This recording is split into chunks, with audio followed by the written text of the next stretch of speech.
নমস্কার, কেমন আছেন সবাই? আমার সমস্ত বিরিয়ানি লাভার ফ্রেন্ডদের জন্য আজকের রেসিপি চিকেন বিরিয়ানি। বিরিয়ানি আপনারা অনেকে অনেক রকমভাবেই বানিয়েছেন। আমার এই রেসিপিটা একবার ট্রাই করবেন। খুব সহজে খুব টেস্টি বিরিয়ানি ঘরেই বানিয়ে ফেলতে পারবেন। চলুন ম্যারিনেশনটা দেখে নিই। প্রথমে আমি 2 চামচ মতন দই দিলাম, হাফ চামচ করে হলুদ গুঁড়ো, জিরে গুঁড়ো আর ধনে গুঁড়ো, আর লঙ্কা গুঁড়ো একটু বেশি দিয়েছি 1 চামচ মতন, আর বিরিয়ানি মশলা 2 চামচ মতন দিয়েছি, আর সাথে দিলাম 1.5 চামচ মতন গোলাপ জল আর কেওড়া জল আর একটু সাদা তেল। এবারে মেশাবো আদা রসুন বাটা প্রায় 1.5 চামচ মতন। এই আদা রসুন বাটাটা আমার কিউব বানানো ছিল, তাই জন্য ওই রকম দেখতে লাগছে। আর আমি মাংস দিলাম প্রায় 700 মতন। মাংসটা আগে থেকেই একটু নুন হলুদ মাখানো ছিল, আমার ডিপ ফ্রিজেই ছিল মাংসটা, তো তাই জন্য আমি হলুদটা কম দিয়েছি আর লবণ দেইনি। আপনারা আপনাদের টেস্ট অনুযায়ী মিশিয়ে নেবেন। এটা হাতে বেশি সময় থাকলে 6-7 ঘন্টা ম্যারিনেশন করে রাখতে পারেন, সময় না থাকলে 1-1.5 ঘন্টা রাখলেও হবে। এখন বিরিয়ানির ভাতটা বানানোর জন্য আমি রাইসটা বসাবো। তো হাঁড়িতে বেশ খানিকটা জল নিয়ে গোটা গরম মশলা দিয়েছি, আর দিলাম একটু জিরা, তেজপাতা, আর দিলাম বেশ খানিকটা লবণ। লবণটা পরে দেওয়া যায় না ভাত হয়ে গেলে, তো তাই জন্য এই জলেই লবণটা দিয়ে দিতে হবে। গরম মশলাতে এলাইচি, দারচিনি, লবঙ্গ এই 3টে মাস্ট। জায়ফল, জয়িত্রী থাকলে দেবেন, ভালো লাগবে টেস্টটা। না থাকলেও হাতের কাছে যে গোটা গরম মশলাগুলো পাবেন ওইগুলোই দেবেন, ভালো টেস্ট হয়, আমি বানিয়ে দেখেছি। তবে বিরিয়ানি মশলাটা অবশ্যই নেবেন, ওটাতে ভালো টেস্ট হয় বিরিয়ানিটা। এভারেস্টের শাহি বিরিয়ানি মশলাটা ওইটা ট্রাই করতে পারেন, আমার ওই মশলাটাই ভালো লাগে। চলুন গল্প করতে করতে আমার আলু পেঁয়াজটা কাটা হয়ে গেছে, চপিং বোর্ডটা একটু ধুয়ে নিয়ে আসি। আর চালটা দেবো, জলটা দেখি, জলটা ফুটে উঠলেই চালটা দেবো। এই যে জলটা ফুটে গেছে, এবারে চালটা দিয়ে দিচ্ছি। চালটা আমি প্রায় 10-15 মিনিট একটু ভিজিয়ে রেখেছিলাম। একটু জল বেশি করে দেবেন যাতে চালটা খুব ঝরঝরে হয়, আর চালটা পুরো সেদ্ধ হবে না, একটু বাকি থাকবে, নামিয়ে নিতে হবে। চলুন বেরেস্তার জন্য পেঁয়াজটা কেটে নিই। পেঁয়াজের 2 সাইডের যে টুকরোগুলো থেকে যাচ্ছে ওগুলো আমি চিকেন বানানোর জন্য দিয়ে দেবো, আর বাকি মাঝখানেরটা বেরেস্তার জন্য নিয়ে নেব।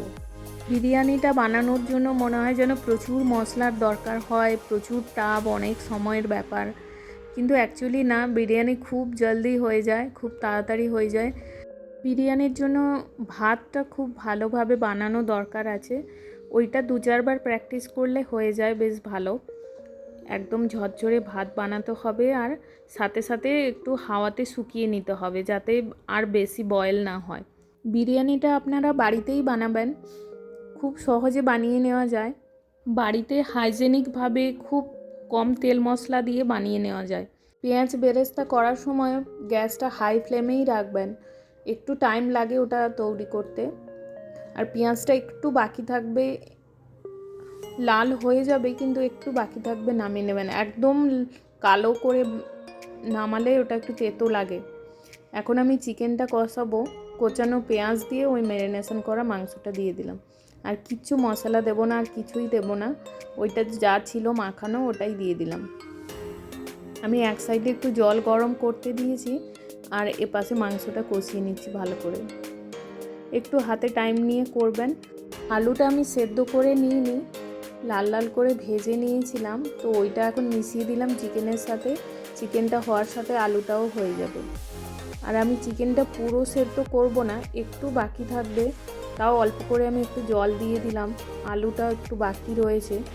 বিরিয়ানিটা দমে বসাবো বলে আমি একটা বড় মাটির পাত্র নিয়ে নিয়েছি, নিচের লেয়ারটায় মাংস আর একটু ঝোল দেব, দিয়ে এর উপরে ভাত দিয়ে এমনি করে সাজাবো। 2টো লেয়ারে আমি সাজাবো, কিছুটা মাংস নিচে দিয়ে দিয়েছি, মাঝখানে একটু দেব। এখন ওই ভাতটার ওপরে বেরেস্তা দিয়ে দিলাম, আর বিরিয়ানি মশলা একটু দিয়ে, হাফ চামচ করে গোলাপ জল আর কেওড়া জল দেব, দিয়ে আবার ওই মাংসটা দিয়ে তার উপরে সেম প্রসেসে এমনি ভাত দিয়ে পেঁয়াজ বেরেস্তা দিয়ে এমনি করে পুরোটা সাজিয়ে নেব। আজকের আমরা বেড়াতে যাব, তাই জন্য বাড়ি থেকে বিরিয়ানি বানিয়ে নিয়েই যাচ্ছি। এখন বর্ষাকালে বাইরের খাবারটা খেতে অতটা আমরা পছন্দ করি না, বাড়ির থেকে একটু কিছু টেস্টি বানিয়ে নিয়ে গেলে বাচ্চারা আর বাইরে বায়নাও করে না। এখন ব্রেকফাস্টে ব্রেড বাটার খেয়ে আমরা বেরোবো। আমি এই কাজটা করছি দেখে হাজব্যান্ড এসেছে ওপাশে একটু হেল্প করে দেওয়ার জন্য, ও ব্রেড বাটারটা তৈরি করছে। প্রায় সাজানো হয়ে এসে ওপর থেকে আর একটু পেঁয়াজ বেরেস্তা দিয়ে দিলেই হয়ে যাবে। গোলাপ জল আর কেওড়া জলটা দিলাম। এই দেখুন, গল্প করতে করতে আলুটা ভেতরে দিতে ভুলে গেছি, ওপরেই দিয়ে দিলাম। প্রায় সেদ্ধ হয়ে আছে, আর ওই ঝোলটা যে বেঁচে ছিল ওইটা 4-5টাই দিয়ে দিলাম। জাফরান গোলা জলটা আর দিলাম না। আর এই লিকুইডটা যে দিচ্ছি, এটা আমাদের এখানে আতর পাওয়া যায় না, তাই জন্য ওই রকম একটা বিরিয়ানি লিকুইড পাওয়া যায়, ওইটা আমি দিচ্ছি। আর দেবো বেশ খানিকটা ঘি। একদম ধিমি আঁচে রাখতে হবে। এটা প্রায় 10-15 মিনিট মতন রাখবো, তারপরে বন্ধ করে দেবো। শুধু খেয়াল রাখবেন বিরিয়ানিটা যেন না পুড়ে যায় নিচের দিকে।